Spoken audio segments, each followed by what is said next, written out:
Hi mga Marikoy. Meron akong bubuksan na parcel. Another budol. Pero bago ang lahat, meron tayong i-greet.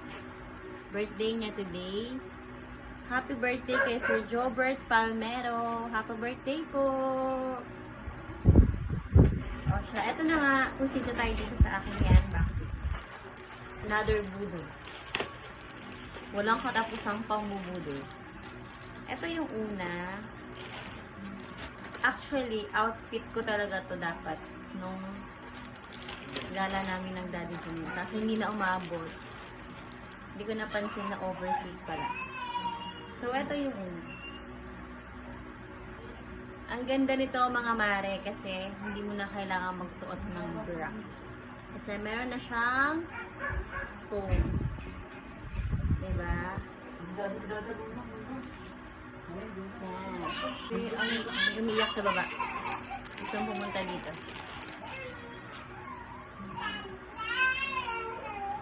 Oh. Diba? Ang ganda. Ito yung pangalawa. Ito naman yung pangatlo. Mamaya natin ito try. Ito yung pangatlo. May bra na rin to. Ay, may bra. May foam. Ayan. So, hindi mo na kailangan mamroblema ng strapless or what na bra. Ayan. So, itatry na natin siya.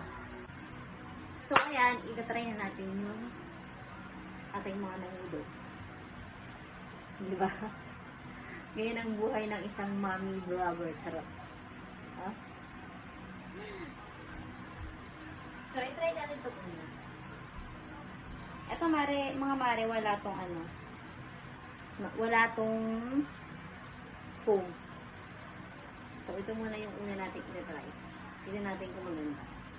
Okay, mag-transformation tayo in 1, 2, 3. Oh, diba? Ang ganda. Ang lakas maka sexy. Ang ganda. Bagay ko sa mga high-waist na pants, shorts. Sayang lang at hindi wow. Pero anyway, yung suot ko pa rin naman siya sa ibang gala. Parang may next date ulit. Charot. Ayan. So, try natin yung pangalawa. Itong may foam. Oh, diba? Hindi ka na mo problema ng bra. Dahil may foam na siya. Actually, hindi ko lang problema ang bra. Dahil wala nang pagbabrahan. Charot. Ang ganda. O siya, mga mare. Huwag yung pasinin yung pusod ko.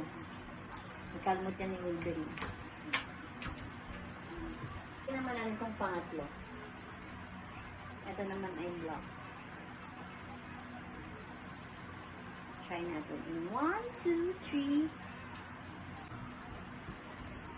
Oh, ang ganda. Grabe. Pinaka nagustuhan ko talaga dito is yun nga. Hindi mo na kailangan magsuot ng bra. Ito naman, sobrang iksi. Sobrang iksi lang. Pero gawa din ang paraan yan. Oh, diba? Eto, gagamitin ko na lang siyang pang-insert dito sa aking chaleco. Itong chaleco mga mari, wala tong link ha. Regalo lang sa akin ito. Bigyan ko ng boss ko. Or pwede mo rin tanggalin. O siya, yun lang. Ilalagay ko na lang lahat sa comment section yung link mga mare. O budol na rin kayo. Bye!